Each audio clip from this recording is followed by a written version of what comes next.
तो मैं सभी हमारे लोकतंत्र के चौथे स्तंभ पत्रकार बंधुओं का हम सब जानते हैं कि इस समय ना सिर्फ बालाघाट में बल्कि संपूर्ण मध्य प्रदेश में बालाघाट में जो करोड़ों रुपए का जो चावल का घोटाला हुआ है उसके संदर्भ में पूरे प्रदेश में एक चर्चा का बहुत बड़ा विषय बना हुआ है। और ये मामला इसलिए गंभीर हो जाता है क्योंकि इस मामले में पूरी तरह से संलिप्तता जो है भारतीय जनता पार्टी के जो जिला अध्यक्ष हैं श्री राम किशोर कावरे, उनके बड़े भाई राजकुमार कावरे, उनकी जो हर्ष राइस मिल है वहाँ से ये पूरा जो मामला शुरू होता है। और इसमें हम देख रहे हैं कि करोड़ों रुपए का ये जो घोटाला है इसमें बहुत सारे गिरफ्तारियां तो हुई हैं। जिला पुलिस प्रशासन ने एसआईटी की टीम गठित की है, उसमें प्रतिदिन हम देख रहे हैं कि हमारे पुलिस अधीक्षक पत्रकार वार्ता कर रहे हैं और पत्रकार बंधुओं को अवगत करा रहे हैं कि हमने ये कार्रवाई यहाँ तक पहुँचा दी, अब ये कार्रवाई यहाँ तक पहुँच गई। लेकिन बहुत बड़े बड़े सवाल हमारे सामने खड़े हुए हैं कि आज ये जो लगभग 12,000 मैट्रिक टन का चावल का जो घोटाला हुआ है, इस घोटाले में जो प्रमुख आरोपी हैं, जहाँ से जो सूत्रधार हैं, सीधा सीधा मैं तो कहना चाहती, आरोप नहीं है, साबित हो चुकी बात, राजकुमार कावरे और उनके जो भतीजे हैं अविनाश कावरे, वहाँ सिर्फ उनसे पूछताछ कर रही है पुलिस। आज तक ना उनको पुलिस ने अपने हिरासत में ली, ना उनसे कोई गिरफ्तारी के बाद कोई ठोस कदम उठाए जा रहे हैं। आप सबसे बड़ी बात यह है कि हर्ष राइस मिल का जो 20% के पार्टनर हैं विनोद शर्मा, उनको पुलिस गिरफ्तार कर रही है। और जो 80% के जो मालिक हैं राजकुमार कावरे, अविनाश कावरे, उनको पुलिस गिरफ्तार नहीं कर रही है। तो कहीं ना कहीं ये समझ में आ रहा है कि जिला पुलिस प्रशासन जो है वो सत्ता पक्ष के दबाव में काम कर रहा है। और सत्ता पक्ष के दबाव में अगर ये काम हो रहा है तो मैं नहीं समझती कि एसआईटी के गठन के बाद कोई ऐसे चीज़ें सामने निकल कर आएंगी जो कि जनता जानना चाहती है। मामला तो फिर रफा दफा हो जाएगा।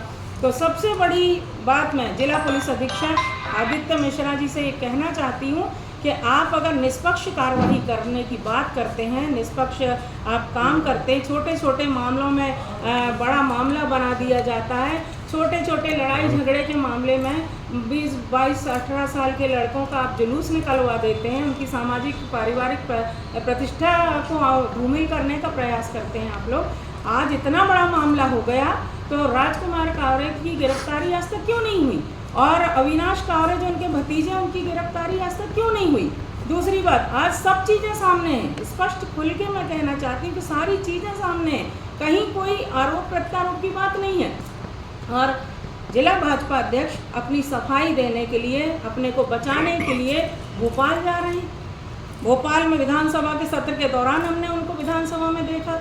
ये जो हमारे जो पूर्व मंत्री महोदय हैं श्री गौरीशंकर बिसेन जी, ये चावल घोटाले के मामले में उनके भी रिश्तेदार संलिप्त हैं, ये भी सामने बात आ चुकी है। तो गौरीशंकर बिसेन जी भी अपने रिश्तेदारों को बचाने में लगे हुए हैं, वो भी भोपाल में जाके और प्रयास कर रहे हैं कि मामला जो है संभल जाए और हमारे लोग ना गिरफ्तार हों, उन पर कार्रवाई ना हो, ये बात हो रही है। तो ये सब चीज़ों पर मैं ये कहना चाहती हूँ कि पुलिस को निष्पक्ष कार्रवाई करना चाहिए, ठोस कार्रवाई करना चाहिए। और प्रमुख आरोपी जो हैं तो और कहना चाहिए कि राइस मिलर्स एसोसिएशन के अध्यक्ष भी हैं राजकुमार कावरे, जो हैं वो जिला राइस मिलर्स एसोसिएशन के अध्यक्ष हैं। और वहीं से उनके बिना संलिप्तता के इतना बड़ा घोटाला हो ही नहीं सकता, ये भी बात जाहिर हो रही है। दूसरी बात, उनके हर्ष राइस मिल जो टेकाड़ी में जो बना है वहाँ पर 4 अभी ट्रक भी जब्त किए गए हैं, कल परसों ही की घटना, मतलब मामला है ये। तो सारा कुछ सामने आ रहा है, उसके बाद भी पुलिस अगर ये लोगों को गिरफ्तार नहीं कर रही है तो कहीं ना कहीं पुलिस इनको बचा रही है। और अगर पुलिस बचा रही है, मेरा कहना है जो भी दोषी व्यक्ति है, चाहे वो कितना भी रसूखदार व्यक्ति हो, कितना भी पावरफुल व्यक्ति हो, उसके ऊपर कार्रवाई होना चाहिए, उसको पुलिस को अपने गिरफ्त में लेना चाहिए और इस पूरे मामले का पर्दाफाश करना चाहिए। और अगर एसआईटी का गठन हुआ है तो हम उम्मीद करते हैं कि निष्पक्ष कार्रवाई हो। और अगर निष्पक्ष कार्रवाई नहीं होती है तो ऐसी परिस्थिति में कांग्रेस पार्टी को बड़े आंदोलन को खड़ा करना पड़ेगा। बड़े आंदोलन करके हमको सरकार को आड़े हाथों लेना पड़ेगा।